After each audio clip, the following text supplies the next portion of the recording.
आइए श्रावण मास के छठे दिन की कथा का वर्णन करती हूँ। तो आइए आप सब लोग मेरे साथ श्रावण के छठे दिन की कथा को श्रवण करें और इस कथा को लाइक शेयर सब्सक्राइब करके जन जन तक पहुँचाएं। श्रावण मास का महात्म्य सबको समझाएं। तो आज श्रावण मास के छठे अध्याय की कथा करूंगी। छठे अध्याय के व्रत कथा में सोमवार व्रत कथा है। तो आइए शिव पंचाक्षरी मंत्र का जप करें, उसके बाद कथा में आगे चलती हूँ। ओम नमः शिवाय, ओम नमः शिवाय, ओम नमः शिवाय, ओम नमः शिवाय, ओम नमः शिवाय, ओम नमः शिवाय, ओम नमः शिवाय, ओम नमः शिवाय, ओम नमः शिवाय, ओम नमः शिवाय, ओम नमः शिवाय, ओम नमः शिवाय, ओम नमः शिवाय, ओम नमः शिवाय, ओम नमः शिवाय, ओम नमः शिवाय।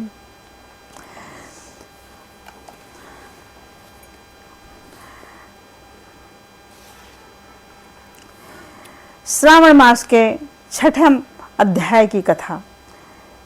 छठे अध्याय की व्रत कथा में सोमवार व्रत कथा का वर्णन किया गया है।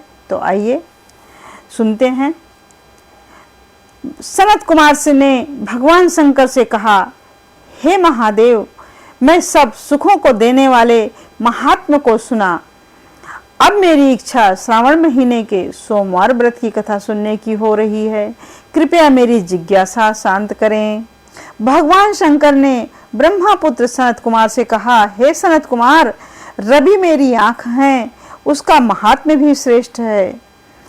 क्या मैं पार्वती सहित सोम महात्मा का वर्णन कर पाऊंगा? मुझसे सोम महात्मा का वर्णन जो हो सकेगा उसे मैं तुम्हें बताने का प्रयत्न करता हूँ। चंद्रमा का दूसरा नाम सोम है। सोम ब्राह्मणों के राजा हैं। यज्ञ साधन सोमलता का नाम है। अब तुम ध्यान पूर्वक इन नामों का कारण सुनो। सोमवार मेरा स्वरूप है। 12 महीनों में सोमवार का व्रत करना उत्तम है। यदि वर्ष के सब सोमवार के व्रत करने में कोई असमर्थ है तो श्रावण मास के सोमवारों का व्रत करना चाहिए। श्रावण मास के सब सोमवारों का व्रत करने से वर्ष भर के सोमवारों के व्रतों का फल मिल जाता है। श्रावण मास के सब सोमवारों का व्रत करने का संकल्प करके प्रति सोमवार की शाम को भगवान सदाशिव महादेव का अर्चन करें, षोडशोपचार पूजन करें और एकाग्र मन से कथा सुने। मैं तुम्हें सोमवार व्रत की विधि बताता हूँ, ध्यान लगाकर सुनो।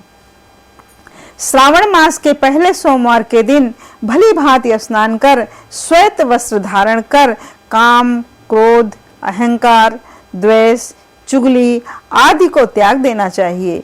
मालती, मल्लिका आदि के सफेद पुष्पों तथा अन्य पुष्पों से तथा अभीष्ट उपचारों से मूल मंत्र ओम नमः शिवाय या त्रयंबक मंत्र से पूजन करना चाहिए और हाथ जोड़कर भोलेनाथ का ध्यान करना चाहिए। उग्रनाथ भव शशि मौली का ध्यान करना चाहिए। देवेश का मनोहर उपचारों से अर्चन करें। इस व्रत के पुण्य फलों को तुम्हें बताता हूँ। सोमवार के दिन जो भक्त पार्वती सहित मेरी पूजा अर्चना करते हैं वे पुनरावृत्ति के से रहित दुर्लभ लोक को प्राप्त कर लेते हैं। इस महीने के नक्त व्रत के पुण्य को संक्षेप मात्र में कहता हूँ। देव तथा दानवों से 7 जन्म के अभेद्य पाप नक्त भोजन से नष्ट हो जाते हैं। इस उत्तम व्रत को उपवास रखकर करना चाहिए। इस व्रत के करने से पुत्र एवं धन दोनों की प्राप्ति होती है। वह व्यक्ति इस लोक के सभी भोगों को भोग कर उत्तम विमान द्वारा शिवलोक को जाता है और वहां सबका पूजनीय बन जाता है। इस प्रकार इस संसार को आसार जानकर तन मन धन को चलायमान जानकर व्रतोत्थापन करना चाहिए। धन का लोभ और मन के मोह को त्याग कर अपनी शक्ति के अनुसार भगवान शिव पार्वती की वृषभ पर स्थित स्वर्ण की प्रतिमा बनानी चाहिए। सुंदर लिंगतो भद्र मंडल बनाकर उस पर घट स्थापित करें। 2 सफेद वस्त्रों से ढकें। घड़े के ऊपर तांबे या कांसे का पात्र रखकर उसके ऊपर स्वर्ण निर्मित शिव पार्वती की प्रतिमा रखें। श्रुति स्मृति तथा पौराणिक मंत्रों द्वारा शिव जी की पूजा करें। पुष्पों का मंडल बनाकर उसके ऊपर एक रमणीक चंदोवा बांधें। रात्रि जागरण करें। अपने गृह सूत्र विधान द्वारा बुद्धिमान को अग्नि की स्थापना करनी चाहिए। सर्व भावनासन का आदि का 11 नामों से हवन करना चाहिए। पलाश की लकड़ियों से 108 आहुतियां देनी चाहिए। घी तिल तथा बेलपत्र आदि द्वारा ओम नमः शिवाय मंत्र से हवन करना चाहिए।